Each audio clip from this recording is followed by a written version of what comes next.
بھینی سہانی صبحوں میں ٹھنڈک جگر کی ہے، کلیاں کھلی دلوں کی ہوا یہ کدھر کی ہے۔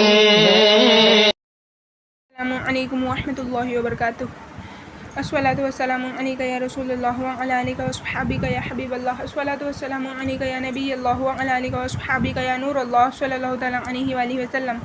سوال 18، کیا فرماتے ہیں عالم دین اس تحقیق کے بارے میں کہ حضرت آپ کی کیا رائے ہے اس بیان میں کہ امام اعظم کا لقب ابو حنیفہ کیسے پڑھا، اور جو لوگ کہتے ہیں ان کی ایک بیٹی تھی حنیفہ نام کی جس نے کچھ عورتوں کے سوال کا جواب دیا تھا اس شرط پہ کہ جواب کے بعد آپ میرا نام لگاؤ گے وغیرہ، درست ہے یا نہیں؟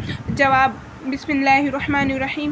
یہ جو لوگوں نے بیان کیا کہ کچھ عورتیں امام صاحب کے پاس آئیں اور یہ سوال کیا کہ جب مرد 4 شادی کر سکتا ہے تو عورت کیوں نہیں، اور امام صاحب کے پاس اس کا جواب نہ تھا، اپنے والد کو پریشان دیکھ کر امام صاحب کی بیٹی نے ان عورتوں کو جواب دے دیا۔ اس کے بعد سے آپ ابو حنیفہ یعنی حنیفہ کے والد کے نام سے مشہور ہوئے۔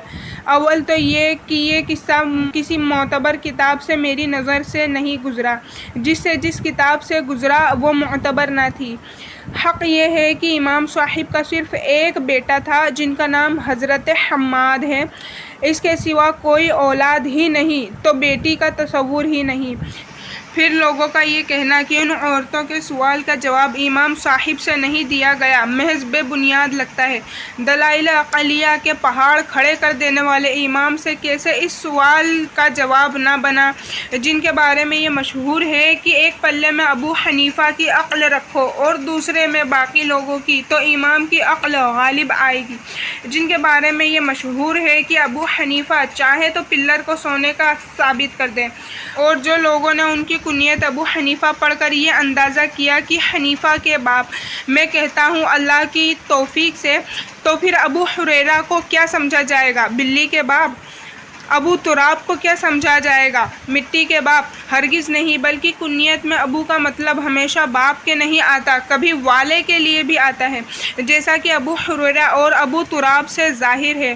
تو پھر امام کی کنیت کو محض باپ کی بنیاد پہ ہی کیوں پرکھا جاتا ہے، جبکہ حق یہ ہے کہ سوائے بیٹا ان کی کوئی بیٹی تھی ہی نہیں، بلکہ اہل فراس دوات کو فارسی میں حنیفہ کہتے ہیں، اور امام اور ان کے شاگرد ہمیشہ اپنے ساتھ ایک قلم دوات رکھتے تھے جس کی وجہ سے انہیں ابو حنیفہ دوات والے کے نام سے جانا جاتا ہے۔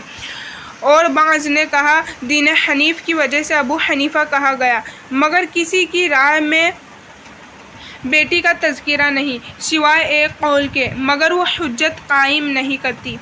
سوانح امام اعظم پیج 59 پر ہے۔ زیادہ تر اس بات کی طرف گئے ہیں کہ آپ کے ایک بیٹا تھا جن کا نام آپ نے حماد رکھا تھا، ان کے علاوہ کوئی اولاد نہیں تھی۔ سوانح امام اعظم پیج نمبر 60 پر ہے۔ آپ اپنے ساتھ قلم دوات رکھتے تھے اور اہل فراس دوات کو حنیفہ کہتے ہیں۔ اور بعض نے کہا آپ شدت سے حق طرف راغب اور کثرت سے اللہ کی عبادت کرتے، سو آپ کا نام ابو حنیفہ ہوا۔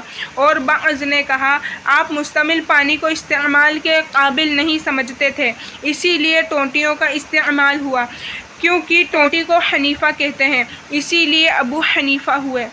حافظ شمس الدین نے کہا بعض افراد نے کہا کہ آپ کی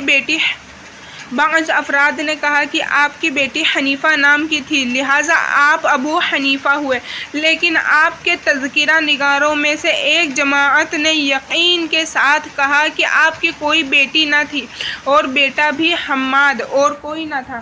ابو حنیفہ نام کی وجہ بھی گزر چکی تو صاف ہے آپ کی کوئی بیٹی نہیں تھی سوائے ایک بیٹے حماد کے، اور ہماری رائے ہماری تحریر سے ظاہر ہے، واللہ اعلم بالصواب۔